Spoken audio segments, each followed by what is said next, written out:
నమస్తే న్యూస్ 24 తెలుగుకి స్వాగతం. వార్తల్లోని ముఖ్యాంశాలు ఇప్పుడు చూద్దాం. జడ్చర్ల పట్టణంలోని పెద్దగుట్టపై వెలిసిన శ్రీ రంగనాథ స్వామి ఆలయంలో శ్రావణ మాస ఉత్సవాలు నేపథ్యంలో సెలవు దినం కావడంతో విద్యార్థులు మరియు వారి తల్లిదండ్రులతో కలిసి శ్రీ రంగనాథ స్వామి ఆలయానికి పోటెత్తారు.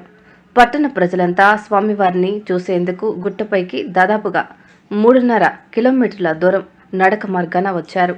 ఆలయ కమిటీ సభ్యులు భక్తుల శ్రమను గమనించి క్రింది నుంచి గుట్టపైకి చేరుకోవడానికి ఒక వాహనాన్ని ఏర్పాటు చేశారు. గోవింద నామస్మరణలతో భక్తులు ఉల్లాసంగా స్వామివారిని దర్శించుకున్నారు.